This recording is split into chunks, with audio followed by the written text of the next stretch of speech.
We'd like to welcome to the BlackUSA.News Morning Show. My name's Doni Glover. We have with us the one and only Dr. Michael Zollicoffer. Doc, we need to shift down to New Orleans real quick. This young man, his daddy took me to Africa back in 2006. He's down in New Orleans, down in Algiers. Corey, how you doing? This is Dr. Zollicoffer. How you doing, Dr. Zollicoffer? How you doing, my friend? Oh, I'm doing all right. This is going all right. We making it. That's showing Donnie some of this damage. You know, it's mostly wind damage. You can see these trees and stuff down. Look at the side of this tree I'm standing behind, Donnie. Each branch is a tree itself. I mean, this sucker is humongous. So we got a lot of branches down, wind damage, as you can see all around my neighborhood, at least.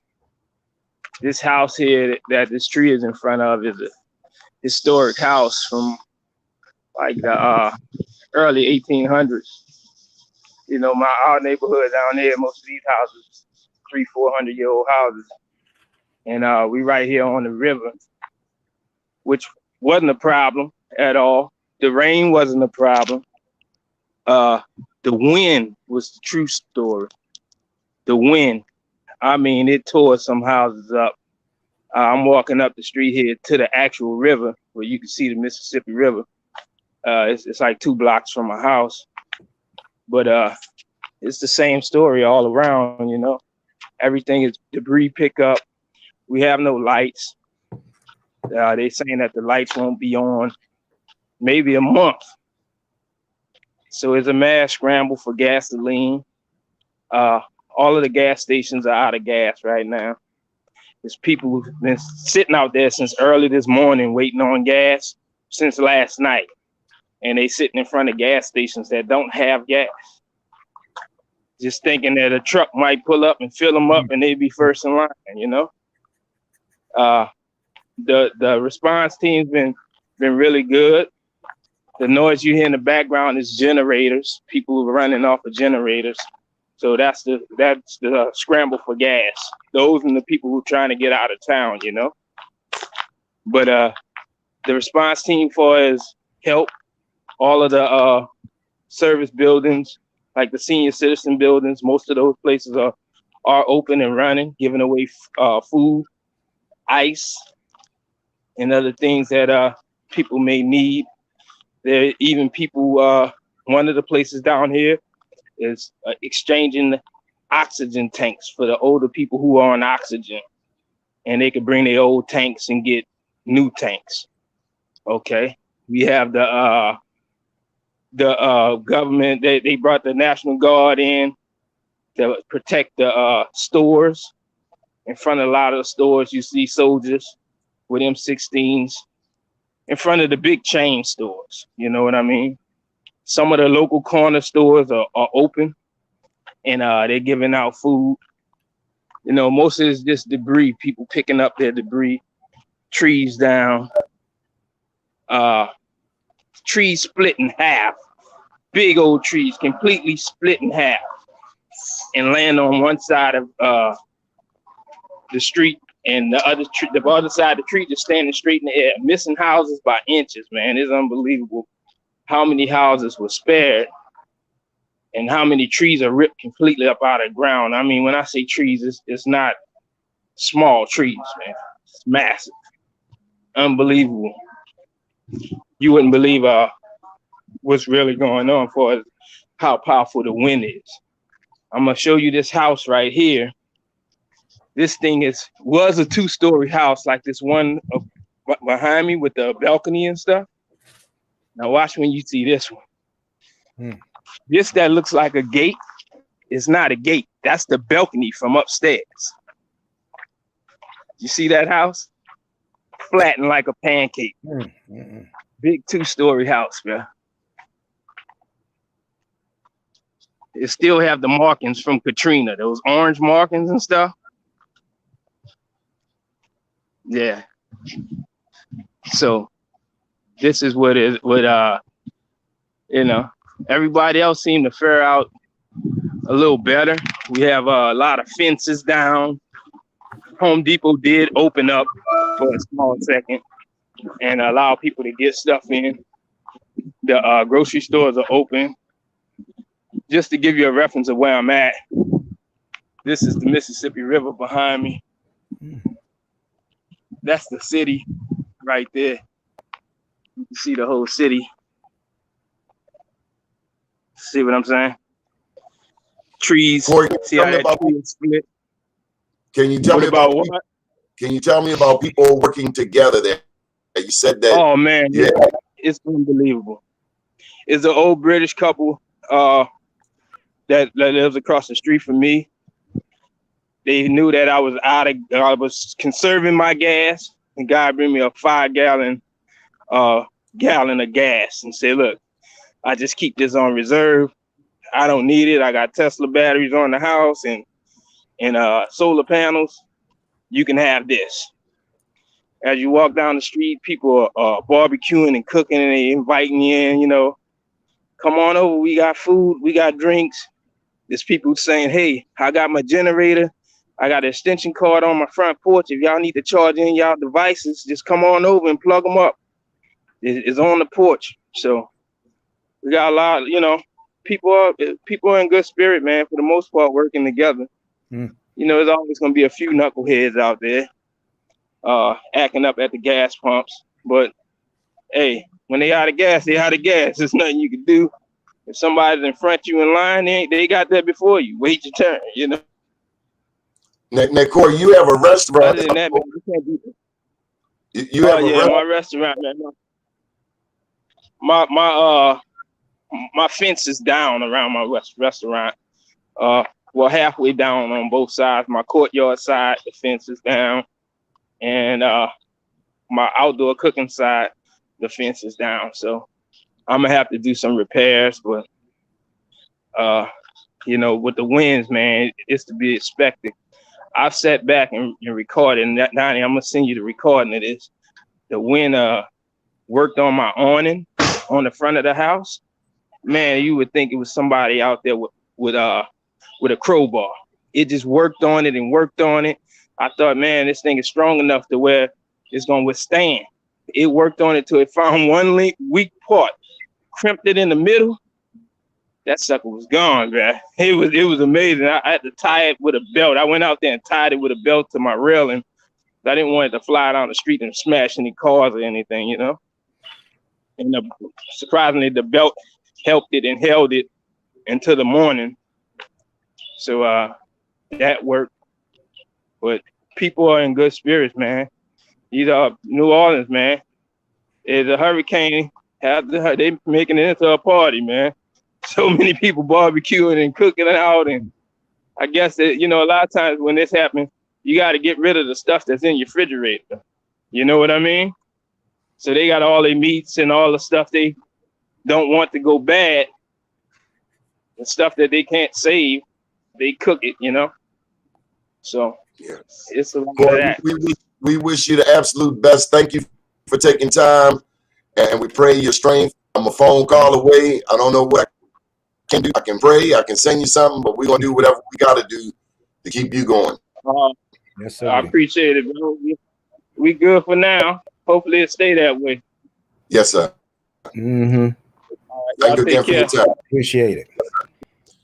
That was Corey Mathis down in New Orleans. We've just been joined by Willie Flowers. Doc, this is the president of the Maryland NAACP. He's from originally from Birmingham, if I'm not mistaken. No, Elba, Alabama, man. I don't get a promotion. Much smaller. But Dr. Zizi. What's up, buddy? That's my man. My friend. That's the one and only. I hear you. So, Doc, we had a bunch of questions. One,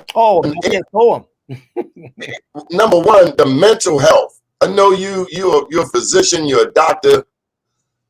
Baltimore, back to school, parents stressing, COVID, the shot, take the shot, don't take the shot, wear the mask, don't wear the mask.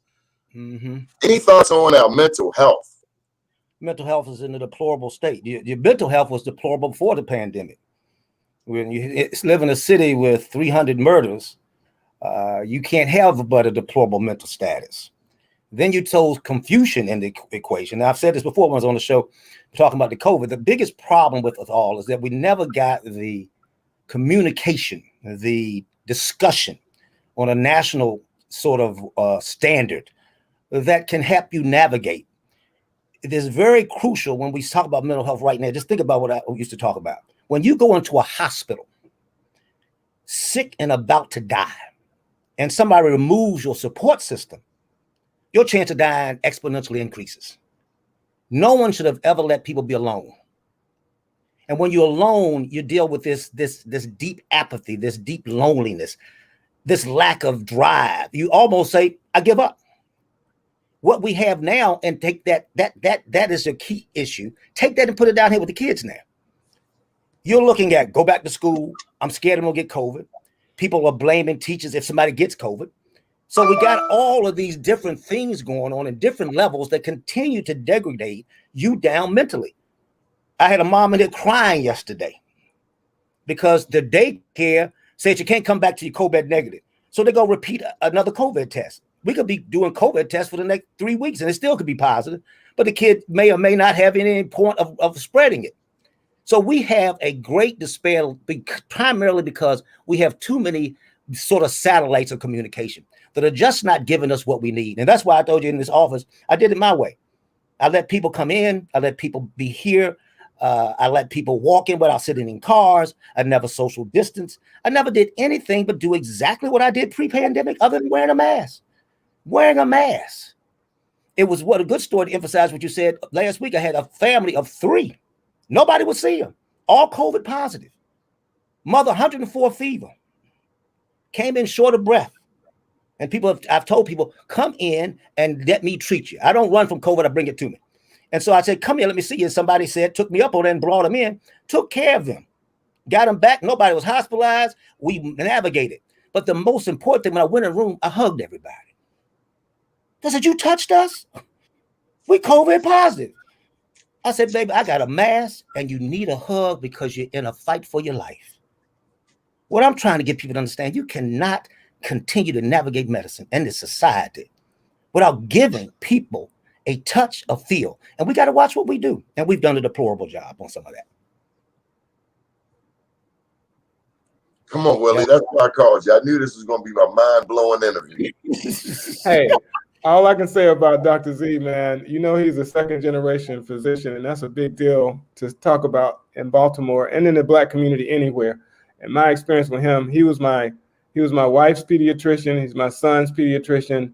And he identified my niece's challenge with, and it's hard to talk about. I don't want to really put stuff out in there, but if it wasn't for his ability, quite frankly, I think his spiritual ability to understand and get into the heart of people so he can feel their sickness, my family would be in a different situation right now, as opposed to trying to win in a situation where she has a challenge with a very harsh physical challenge. She's overcoming it, and we're not stressed and depressed about something that wasn't identified by other physicians who wouldn't have that skill. And so what he's practicing, I mean, he's the person who told me. He might not remember. I wasn't even in the office. I was there. I took my sons there, and it was right before during flu season. And at the time, I wasn't getting flu shots at all. But he told me 2 things. He said, number one, he said 60,000 people die of the flu every year. And he said, nobody dies of the flu shot. And he put that needle in my arm. I had no resistance. So I think it's kind of hands-on focus at being it's about the bedside manner. And I don't think they can teach that at college. And he has that. Doc, going back to school, and I asked you offline, so I already know the answer. But I asked you after the school date, but the schools be disinfected. But no, I commend your work and what you're doing. I'm not surprised by anything you're telling the audience. All right. So, Doc, should schools be disinfected? Can you hear me? Willie can't hear you. You can't. Can you hear me? Can you hear me? We hear you. Can you hear us? Yeah, Yeah, I can't I see can hear Donnie. you. I can't. We got you. Okay. Do the schools need to be But, disinfected? No. Nobody needs to disinfect the school. Let's just slide a hand. Let's show. Nobody disinfecting things does not stop the COVID. You're not getting COVID in your mouth. I don't care if you ever washed your hands again. You're not getting COVID from your hands. COVID is a respiratory thing, and you need to make this simple so people can navigate. Stop scaring everybody. Like I said before on many of these shows, too much information. Now, if you cleaning your school anyway, just clean it. I don't have a problem. But don't put that as the mainstay of what you need to do. That does not need to be done. What we need to do is talk very specifically about what's going on. You need a mask. With or without a shot, you need a mask. Shots stop death, does not stop passing of infection. All right, they may decrease it, but they don't stop it. So these kids need to know when you're coming in, and these parents need to know when you're coming into that school, you need to think in a prudent fashion. And let me give an example. If your kid comes and is thrown out, let's say it doesn't even know if he's COVID positive, has a runny nose, and he's at your house in your cohort, and you know I've always talked, the number one problem is your family. So when you walk out that school with that runny nose, you go back home to grandma, Aunt Harriet, mama, daddy, and anybody else in that house who now does not wear a mask around you. So when that thing in your cohort has a signal, he's now or she's now an alien. She's coming to attack you. So now when you went to the kitchen without the mask, you go to the kitchen with a mask. And until that cut comes back, positive or negative, we understand where we are, I'd still wear a mask. I may still wear a mask whether the test is negative, because every negative test does not mean negative. So we have to fill this in. This is what's not happening. This two-bit conversation. I do this every day in the office. When somebody walks in, I say, now what you going to do now? And then if they can't get the answer, I don't know, Dr. Z, then I teach them. You have to protect your cohort. Your number one cohort is you. Even if it's your wife next door, your kids with you, you got to protect you to protect them. All right. I had a family call me this weekend. I took care of two, and somebody went to a nice gathering. Everybody maskless. After the maskless gathering, 5 or 6 people COVID positive. Family. You give them too much of a pass, and we have got to wear the mask. And I don't want people keep incriminating teachers. Teachers put the mask on if they bring it down for a moment and read a story, and the kid gets positive. That doesn't mean the teacher got him positive. Most likely his mama got him positive. Most likely his household got him positive. But we put this media out there, putting these falsehoods, holding people to stands that are just not how we should do it. This is a time of understanding in order to get us there. That's why I always kept this office where it is and kept the normalcy there, because in a world where you've got this fever mentally, this stress mentally, you have to keep some semblance of normalcy. So you're saying all we need to get is a mask? Mask is number one by far. Okay. If you actually look at the mask, if I had my way and we put money in the right way, I would have had every school with a KN95. Okay, that's your ultimate mask. And I would arm the kids with all of them, because you listen to every day somebody will show you a little funny little Spider-Man mask. They'll say, well, that's only 10% effective. Well, if it's 10% effective, why are we wearing it? How are you going to do something with a 10%? So you don't take all this. That's why I said too much information. The mask, if I put a bandana over my face, is better than nothing. Okay? So we need to continue to do that. But if we really wanted an arsenal, we needed to man people with the ultimate defense that we think right now that helps you best not catch a virus or any type of virus, not just COVID. But a mask by far is that's all I've done, Willie, for the last year and a half in this office. It's been my way, not CDC way. Mask, no hotspot, COVID sitting right next to you. People come into the room. Nobody's isolated. We're carrying on just like you saw before, and we don't have anything. But I can only do that because I'm an independent doctor, and I do it for what I think is the best for my patients and the society at whole. And that's where we get a problem. So many of us have been eaten up into corporate America. There are no independent Black doctors. There's no Major Garwins anymore back in the day. We're sitting here like a dinosaur about to become extinct. And me staying open, as I told you, it's a challenge because we did not take care of this on each aspect. Pandemics are fought emotionally, fiduciarily, and health. And we pretty much failed in all.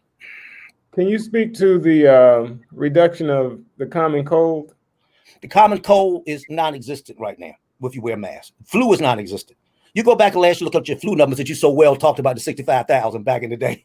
But we get 35,000 to 90,000 cases of flu a year. And nobody cared about those deaths. When I say a year, I mean deaths. Nobody talked about it. And it's down now? Everything's down. You couldn't find a flu case last season. Wow. You could not find, you didn't even need a flu shot. So when people say, get your flu shot this year, man, get a COVID. I ain't got time for you to worry about a flu shot. If you get it, great. I'm not mad at you. Go get your flu shot. But your standard is the COVID shot. The COVID got you dying at 600,000 deaths. At the max, the flu is 100. What you talking about? Economy scale here. Doc, since we last had you on, Pfizer. Yeah, I heard the statistic about got the CDC. Common cold. I didn't know the one about the. Pfizer what? Willie, I heard the statistic about the common cold. I didn't know about the flu. Okay. Okay. Okay. Go ahead. So Pfizer's test is now. Yeah, I'm on here. Left. But no, so tell me this. So are you saying also that if our indigenous brothers had a mask, they would still be here when the Europeans landed on the Plymouth Rock? Oh, that's a whole nother mask. That's a whole nother conversation, brother. Well, we gotta have it. Huh? We gotta have it, man. So right now we gotta have it all, period. But Donnie was at what we said. Donnie was saying something about Pfizer. Now Pfizer, they have gotten the CDC approval. I can't hear Donnie. Okay, well, be quiet, Willie. So what about Moderna and Johnson & Johnson? Will they get approval? You know, the FDA approval? Right, they'll get full approval within the next several months or so. That's not an issue. I think here you go too much information. I don't see that as a benchmark, other than going ahead and pushing people to a point of saying, okay, it's FDA approved now. I'm going to require my workers and whatever municipal or even private sector people to be required to get a shot. No one should have cared about that. That's not the essence. The shot in emergency status has enough evidence. In fact, it had more evidence than most shots you get. I mean, you had 35, 40,000 people taking. It's not your number in of research and looking at comparison studies. So the approval is just rubber stamped. I don't see anything stopping any of that. The biggest thing you need to be concerned with that this is an evolving process. And people, I got to get a booster. You get a booster with your measles shot. You get a booster with your varicella. And the word booster just means another shot. It's not a separate shot. It's just the same shot, but we could change it, the amount or things like that. Those to be seen. Your biggest key right now is to stay steadfast and locked in on putting a consistent policy out so we can get things done. And if things get you there, such as approval, then fine for you. But we should not sit back and put these as caveats in order to be able to get our lives back to normalcy. Okay, so clearly we need a mask mandate across the board. Well, mask mandate or not, but if I were running things, no question I'd put a mandate. I think people should wear masks. There's no way around it. But you're not probably going to get that. You got too much stuff out there. You got too many Trumpers. You got too many thisers or thaters, non-vax. See, because I harbor that. I got people coming to my office don't do vaccinations. So I protect your right to your opinion. So let's put it that way. Forget it as a mask mandate. Let's say half the country believes that we should wear masks. Sometimes you go, oh, they don't have a mask. I don't care if you don't wear a mask. I'm wearing a mask. You can do very little to me with your masklessness when I wear a mask. So I'll walk into a sea den of maskless COVID positive people, and I will feel fairly secure that I'll be at very little. It's been shown over and over through many research protocols that this is the case. But we don't push it with the passion we need to. That's why I sit here so much and teach people exhaustively. It's a 24-hour-a-day job. Vaccines for children. Tell me this. What is the this concern about young people not getting it, and I guess not being? I guess is it that they're not getting COVID, or they're not affected by the symptoms? Well, mass mandate, mass mandate or not, but if I were running things, no question I'd put a mandate. Let's say half the country believes that we should wear a mask. Sometimes you go, oh, they don't have a mask. I don't care if you don't wear a mask. I'm wearing a mask. You can do very little to me with your masklessness when I wear a mask. So And say that again. Young people are not affected by what? The symptoms. Is it that the symptoms are not affecting them as great as? Well, what you may do, you could have a lung kid, as I said earlier. If he had a runny nose, he could have COVID. So most kids are not having the morbidity and mortality of older people. So they're in a safe group. However, let's not forget the multi-system disease that is striking childhood, where people don't even know they had COVID. And I've had this at close home in this office. I've seen 3 cases where you never knew you had any COVID. Your kid wakes up with 104 fever. Rashes all of a sudden besiege his body. Diarrhea, vomiting. Look like he's about to check out. It is him. Mom, I'm going to die. Just had it the other night. Called me in the middle of the night. That kid has to go in that hospital because he could suffer brain damage, liver damage, kidney damage, heart damage. And people say, well, Dad, this is a new thing from COVID. No, we got a thing called Kawasaki's disease that's been out there for eons. You see, you got viruses that you don't hear about. I had a kid who had a strep throat and went blind. Because the body can fix and do things and attack itself, and it doesn't need many of the stimuli or nitrogen to do so. But this children, symptoms or not, you as a parent have to be diligent to protect them, because most of their mass worry is going up and down. Some of them are not going to do it well, and we need to do the best way to not have the conduit from us to our own offspring. But we need to be very diligent. The infection rate in children is soaring, and that's significant consequence. It can't happen to adults. When you get in your body, that could an infection and a reaction to that virus so greatly that it could take you off this planet. I think there's a question in the chat. Our conversation started about when being born Black is a pre-existing condition, and we are behind on mental health issues. She wants to discuss that. This is from someone named Kelly Vaughn. And I think it was stimulated by your conversation earlier about mental health. Right. Well, being Black in America is, we all know that's the major hurdle and pothole of our existence. Mental health, whether Black or white, is basically one of the least populated by physicians, specialties they are.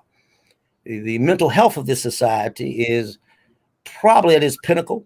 And right now with COVID at greater than it was pre, where you don't have providers, you don't have a significant way to access care. That's why I provide loads of mental health. I bring access care, whether you have insurance or not, as we all know. And so this needs to be done. But many times we're faced with this problem of access. We still suffer all the maladies pre-pandemic as post, and they're exponentially worse. Mental health is a major issue. But mental health actually is a direct proportion to our sociological health. When a man sees 300 murders, some of them are mentally stressed. When a man can't get a job, that's mental stressing. When we can't sit back and navigate a decency of life, you have despair from places that, in factors that you can't even converse about. So if I had the #1 health problem in this country, it is totally mental health, but primarily fixable by changing the sociological conditions that we do. But we're so far removed that we can't even navigate COVID, let alone this great void that we have about how to give people decency of life, of existence. And you know, Willie, what I do in here, I mean, you walk in, I don't care what you got. And here, healthcare is fixed. Life is fixed. I sit here at night dealing with people with tears from the mental aspects. So I can't agree with the person more. We as Black folks suffer every malady from diabetes, cancer across the board, exponential fashions. Second tier, our terrible social situations. Baltimore's quite showing that from the 1970s, now you lost over 500, 600,000 people. That's despair. Yeah, so on the ground, what systems are in place to, to condition us to seek help, because that seems to be the #1 problem. Identifying mental health challenges, and then I guess seeking the therapy, and making sure that therapy is affordable. Here's what we look at. We have to be human. You don't. I'm gonna say something crazy. You don't need an OB to deliver a baby. Babies come on their own. Okay, a cab driver ain't lost a baby yet. And so, if you can deliver the complexities of a baby, we need to listen to the hearts of each other, to listen to the complexities of the pain that our friends, our family have. You don't need a degree to be a therapist. You need an ear. You need a heart. We need to open ourselves. But many times when you look left and right, and the person you want to talk to is in the same despair as you, your pool of people to discuss is small. Because many people, even when they got the degree, are not good therapists. Sometimes you don't understand the complexities of those things that we need. Go ahead, Donnie.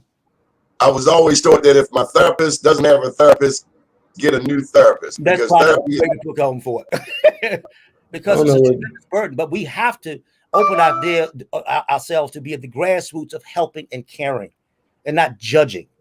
You see, I always tell the old adage, and then we just put this in, and we can go to another subject. But I'm saying, I had a mother, and she was spend here with the kids, and Willie knows, I'm into everybody. We sit there and talk. We gonna share all our hearts. She said, Dr. C, they put them on depressive medicine tomorrow. I said, they are? I said, what's wrong? Oh, they said, I ain't getting better. I've been there a year. I'm still depressed. I said, tell you what, I know your problem. I've been knowing you forever. Your kids are 10. I've been going through your life. I see what you do when you walk in this office. I said, meet me at the office at 5. Hear what I'm talking about. I ain't got to do that.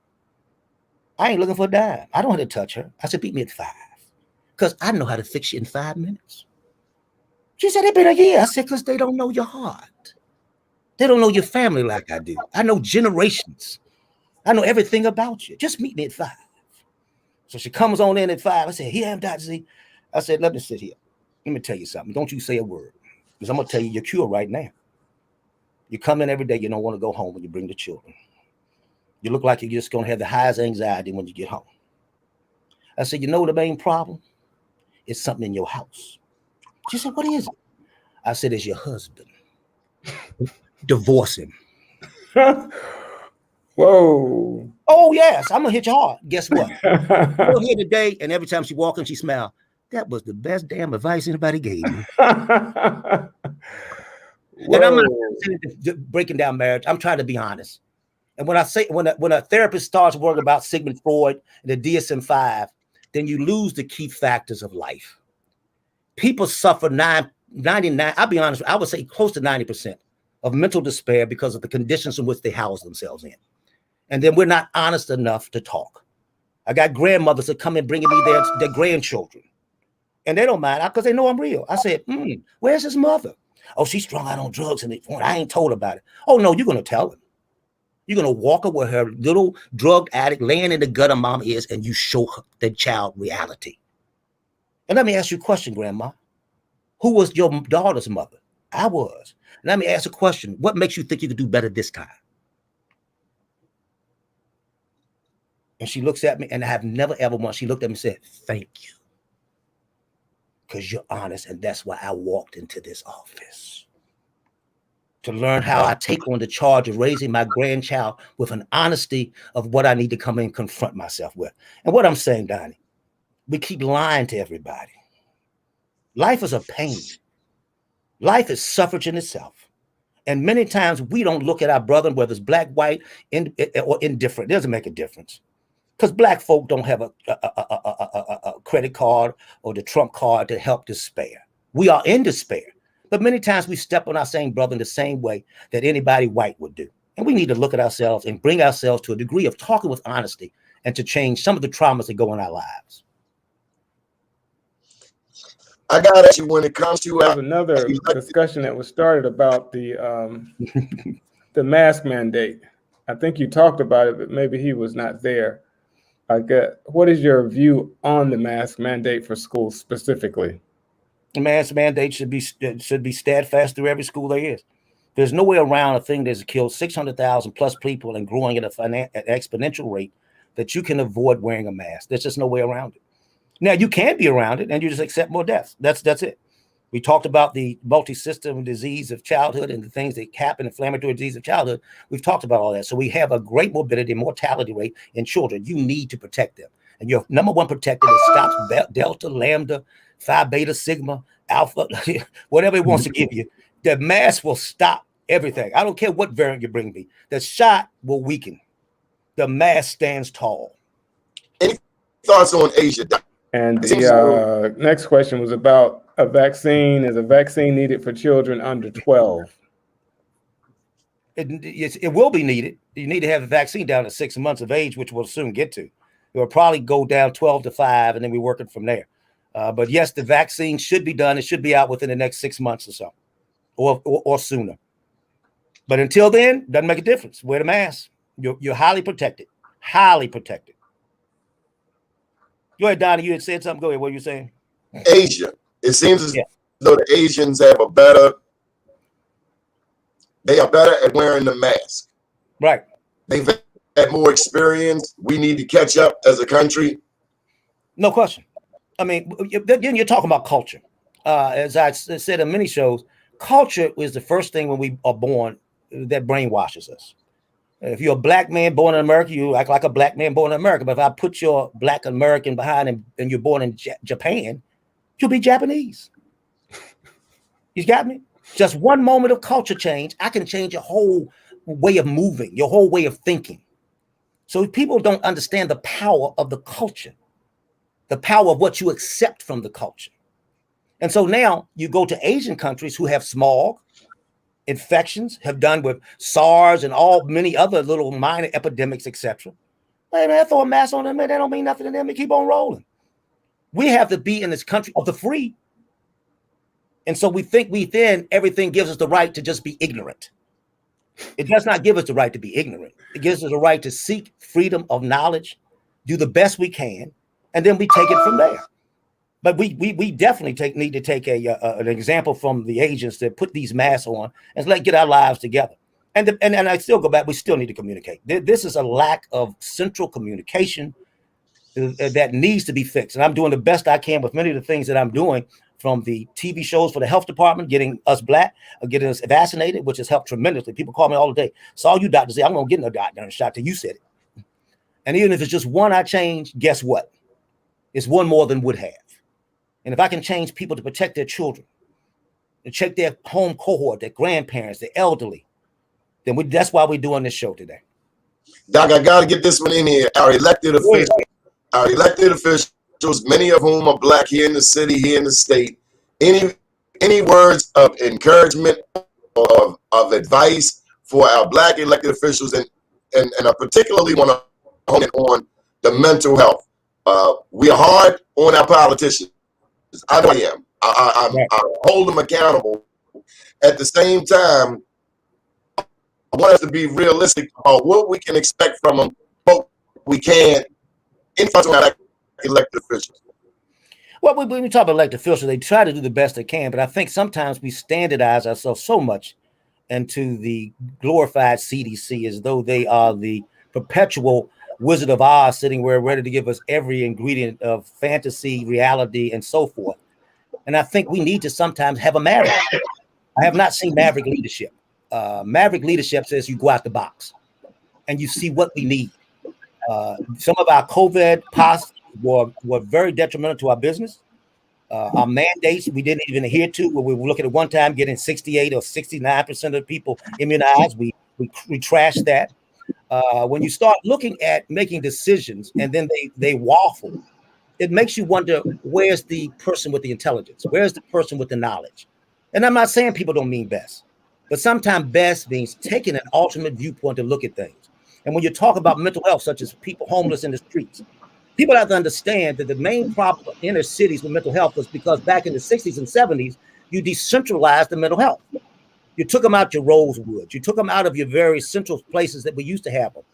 And you put them out in the street, but you never built the streetwise home care mental health system. That's why we have this despair all around. That's why I said it's behooving to us, and we need to make a charge in the city, not just city that just reads, the city that gives a damn enough to give you a hug, a city that's good enough to give you a conversation. because you're not going to cure this problem with policy. This mental health problem in every city is nurtured by the issues of that we have a disenfranchised people, and we've done nothing to fix it. And that's what you have to do. So my leaders, take on a maverick, start looking at ways that are not the same rubber stamped, and then maybe, just maybe, we can start unifying and solidifying mental health, economic health for this urban center. Well, can you speak to the, we had 2 issues in the last 3 or 4 weeks of children who were essentially murdered by what I would think were people, I don't know the situation, but we do know that 4 children were murdered, and they were murdered by people in their care. I don't even want to say I assume that there were mental health challenges. Right. But I will say that they were murdered, and it's heartbreaking, and there has been no outcry. How do we shape a community that could identify those types of challenges before they happen? I'm gonna answer this with some personal anecdotes and also just overall. I mean, also not just the small kids that were in the trunk and the other ones were left in the home, which is deplorable. We have major challenges across the whole mental health when we have 5 15-year-olds shot by guns in a week. I say one word, and I'm gonna say this in 2 phases: discipline. When a society avoids discipline its people, especially children, you open yourself up for chaos. And that's what we've got in the school system. You've got a report that said 41% of our high school students have less than a 1.0 GPA. Discipline. You can't throw money at that. You made a decision to not hold children accountable to respect their elders and their teachers. That causes total deterioration across the board. And so when you have that frustration, a la economically, people go out and harm their own offspring. When you walk in the street, the moral code of criminality is not there. In the 70s, you would never see a criminal shoot a kid or a grandmother. There was a moral code to even being a criminal. You have lost all hope, all design from lack of discipline, lack of care, because discipline gives you care. Great anecdote. Little boy came to me, mama came to me yesterday. She said, Dr. Z, he was messing up in school. And he was cussing. My mama hollered at him, doing all this thing. And after you talked to him, he was fine. Why? Because I put the fear of God in him. I sat down and said, son, here's what we do. We had the conversation and he did nothing. I'm just using an example because one conversation should not fix the whole situation. But it does because I gave him care and gave him guidance and gave the family the same, well, what dynamics they had mental health wise between mother and daughter or how they can fix their own inner problems within the household. This is a society problem. It has to be done when we all get in care and figure out the tools that we have to use. And we're losing a lot of that. We have got to get discipline back in these classrooms in order to help it perpetuate itself back into society. Classroom, you spend almost 8 hours of your day is your mother and your father. Well, most of it has very little time left to do anything, to go to bed. So you got to put life in those teachers, and they have to be trained properly. And right now we're training teachers without the lack of discipline that needs to be done as we work in our age groups. You dare not say something to teachers. We've been joined by Bobby Shields. Attorney DeShields, you want to jump in? Here's your favorite doctor. Yeah, I got a lot of favorite people on the call right now. I apologize for being in the car. My earlier appointment didn't end the way I thought it was going to end, but Z is exactly right about discipline. But before you get to discipline, you got to get to love. See, because discipline, your discipline is an extension of love. You chase those who you care about. You take time to discipline those who you love. If you don't love them, you don't care what they do. You don't care. That discipline is not even an issue. But the other thing about discipline is time. You see, because it takes time to demonstrate love. It's not an overnight affair. So what am I saying?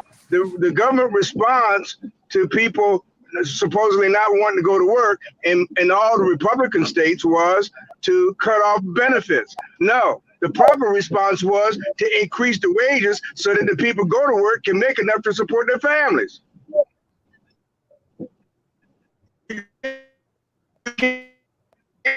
Lost him. It's an earlier form of forced labor that I think we're all familiar with. No, you pay. If you want parents to discipline their kids, you got to give them enough time to love their kids, and that means jobs just to keep a roof over their head. Too many people in this country have not enough, and there's not a damn thing they think they can do about it. Have way more than what they could ever imagine to be the real value, or even to expand. And Lost it.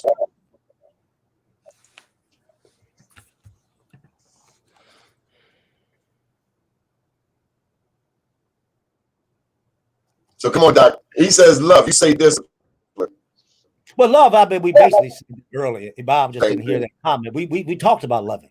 When we're talking about all the things he just went back and re-emphasized, economic despair, etc.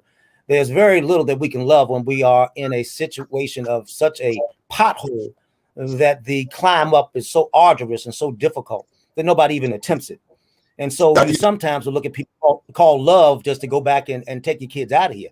And that becomes a sickness that is deeper than what we can even discuss at this moment. Go ahead. What are you saying, Donnie? I got a hug about 2 weeks ago, and I realized how long it had been since I had a hug. There you go. That's the truth. Right. And I believe it. I mean, it's so much a part of healing. That's why I tell people what is lacking so much in doctoring now. And we can't touch kids anymore. See, kids. You got a bad connection, Bob. No, we'll keep on. Bob, what did I just say? Bob, get me off my train of thought. What was the question again, Bob? Donnie, I'm trying to get back into the thought. Well, hug. Right, I'm saying we just got to get the physicality. Just like I told you, the 3 people that we set up a conduit that you don't touch. That conduit kills you. All right. You got a conduit. You don't put somebody in the hospital with you. That conduit that kills you. So we have to look at what policy we put in that just don't follow the non-maverick behavior of those who lead us. Loving comes from a condition to be able to love. If you don't set a condition that somebody can give, even if they have the capacity, then you're not going to end to that truth point that we want to get to. This is a sociological destruction. Pandemics create and illustrate how much and that destruction is already a part of your day-to-day living. The pandemic just exponentially exposed every deficiency in the Black community and in this city. But they were there long before then. Like I said, you didn't care about the flu shot. You didn't care about the flu deaths because you had got it to a level that is acceptable. We've got ourselves that acceptable for a person to have a 1.0 GPA in the Baltimore high school. That's normal. That's insanity. That's insanity. You pay a superintendent $500,000 for what? What have we changed? Black children. That's the heart of our people. What are we doing? You call that success? Heck, you were trying to hide it. What is wrong with us? It is not that hard to put a society in order when there's a compassion and caring and not manipulation of money. Even talk about that, even getting out of Afghanistan. Oh, there's so many Americans we left. You left them there because many of them had businesses they didn't want to leave. They rather be with the Taliban than make it. But you want me to risk my life to bring you, and you don't want to come. You had ample time to get out your house. What I'm saying is agendas are wrong. Capitalism is a cancer until you put a moral obligation to it. I practice moral capitalism. You walk in without $1, I don't care if I get paid because we're in this life together. If I don't eat and I don't have something and you got another hot dog, then pass it to me. Because I give you my extra. I give you my soul, my spirit, everything you can, because I refuse to believe that we are not on this planet to exist and help each other. And that has to not just come out your mouth on policy. It comes out of because there's no other way to live. Doc, Yes. Can you speak to the role? Because you're everywhere. You came every time I call. There's not been one time that you haven't showed up for something that I was doing. And your articulate voice, when you come there, you've never made me feel like you were a doctor. I mean, like I said, I think that's a gift. You like a brother, father to me. Now, my question is, at this time, we need that, particularly when we're in the early phase of this rollout with the vaccine. My feeling was always that we needed culturally competent conduits to talk to our people. Do you think we have enough physicians, medical professionals, or any of that? And if we do have enough, are they doing that job to make our people understand that it's important to consider the vaccine and letting them know the details of not just the pandemic, but the details of COVID and those interplays? Do we have enough Black professional medical professionals to do that work so it makes our community stronger? We have enough in number, but not enough in substance. As I stated before, if you go take the let's say the landscape, and we see that we have, let's say, federally mandated health centers, and we have mostly minority doctors employed. The government controls the health center, basically, not us. If I got a Black doctor and he works for Sinai Hospital or Hopkins Hospital, he could be many Black faces, but I don't control because I am told what to do. So when you look at what do we need in number, probably have enough, but we don't have the person who wants to come out and be Black enough with the conversation. And sometimes he's stifled because of the situation is what I'm saying. I always said a Black man who's rich acts just like a white man who's rich. He don't like poor Negroes either. And when I'm saying we as a people have to take ourselves and our Black faces and not go and give everything to the holy CDC. I've said before, I ran this pandemic by one man called Dr. Z. That's the person you're talking about who needs to stand up. I don't, like you said, you call, I come. Because you're a friend, a person, I don't look at it. I don't even have to meet you but 1 second ago. I'm going to give you my all. That's not happening. We want to take a paycheck home. We go back to our homes with our families, and you're not out here stamping out what we need to do is real disease. And it takes a maverick type of behavior. It takes somebody who's willing to put themselves in danger also in order to get ourselves out of the cesspool that we've been living in. So that's our answer there for it. We got numbers, but we got to get a heart that gives a lot more substance than what a lot of these MDs do. And not even on just caring and compassion. I got a lecture, I'd say MD, mighty dumb, because we do some mighty dumb things. Welcome back, Attorney. Sorry I had to leave you for a moment, but I'm glad to be back and join the conversation. I heard that mighty dumb thing. Problem with that is that's an awfully big net. Real big net, buddy. That's a real big net. It's almost as big as the net that you would find Black folk in if on one morning they got up and white folk had just disappeared. 70% of Black folk would commit suicide within 48 hours. Because of what Dr. Z was just talking about. We want to, and you know, we say we want to be free, but we don't want the risk and the responsibility of freedom.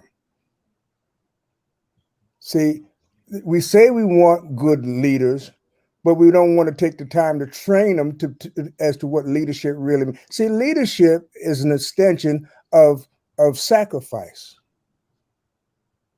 That's what a leader is. When the shepherd leads the sheep and the wolf shows up, the shepherd don't run to the back of the pack.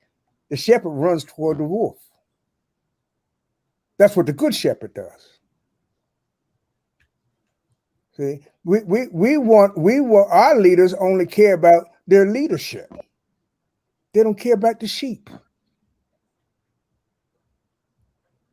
You know, we allow this political discourse that says that a lie. Hello, Doc. Can you hear me?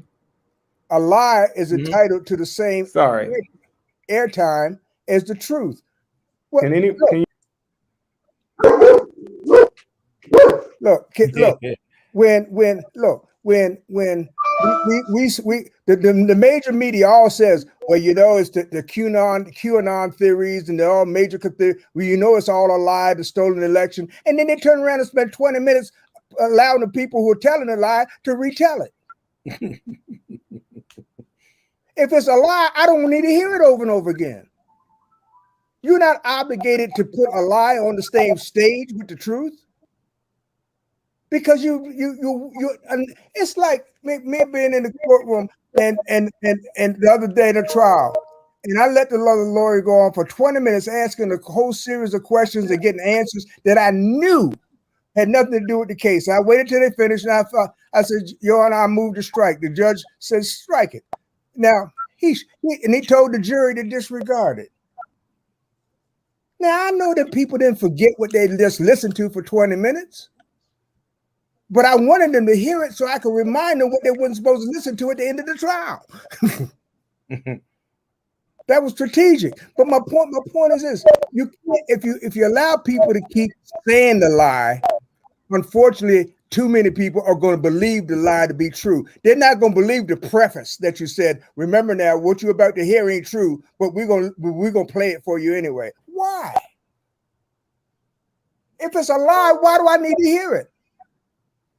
See, people you got to stop and witness what the heck is really going on in this country. There's a common core. You've got people on both sides of the fence. Look, the biggest threat to democracy as we would have it is this so-called two-party system. That's the biggest threat to democracy as we would have it. The biggest threat. Because the fewer choices we have, the more diluted our vote is. And now you force people on one side or the other who really don't belong there.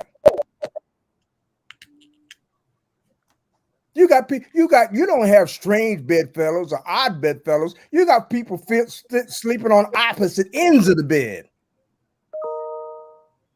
That all white folk don't belong in the same bed with Steve Bannon. All black folk don't belong in the same bed with Tim Scott. I don't know what bed Tim Scott belongs in. But see, we narrow people, and when you take people's choices away, then you leave it to other people to make the choice for them. And that's the problem. We're not making our own choice. We don't make choices for ourselves. We don't make choices for ourselves. We wait to be told what our choice should be.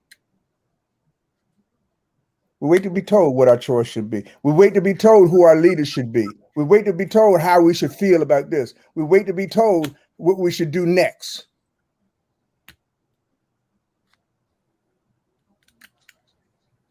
Okay, we got to leave the people on a positive note, an upbeat note. The positive note is we live to fight another day. That's what's positive. Should nobody go to bed thinking the fight's over? If you do, you wake up dead. You'll die in your sleep. That's what happened. You can't go to bed. You gotta go to bed the same way you're prepared to get up, ready to go to war. Because the war rages whether we're awake or asleep. And that's positive. I positively hope you get up tomorrow morning ready to go to war. That's my positive thought. You sound like the man in Gladiator, the gladiator captain who was training gladiators. That's what I'm doing. That's exactly what I'm doing. That's exactly what I'm doing. Everything we do is political, I'm reminded. As long as you're in America, everything we do is political. Dr. Z, bring us on home. What's your final thoughts? And thank you for joining us. You touched a lot of people, Darcel Ford Street and Michael Haney. A lot of people praise you, and thank you for being who you are. I told you your daddy was my pediatrician. Yes, right. Remember the days. And that's a good way to look at it. What was Godwin? A place we galvanized Black people and gave them the respect that they would do. We didn't marginalize somebody. We need to get that same inner core spirit back. That's what I do here. And we have to sustain it. And one of the things we need to do is that we all have to look at looking out for each other. I have a thing that I'm trying to do, $1 from 1 million. Meaning if every one of us gave $1 for the hopes and dreams of somebody next to us, we can sustain our place in society. When we start caring enough to understand it, whether it's a nickel or a dime, that I give it to my fellow man if I've had my day complete. We have got to respect that. Everything is not on some blueprint, some doctor's diagnosis list. Darwin was our place. Economics, even from our own black minds, helped us lose it. It is time to not worry whether you're a doctor, lawyer, anybody. You ain't got to have a big house on the hill. My home is on Fulton Avenue, in the hood, with someone living in it who was homeless. I pretty much live in his office because I'm not letting someone down when I can help them. And I don't need a dollar. I don't need a thank you. If you need a thank you, still need a gift to do what you need to.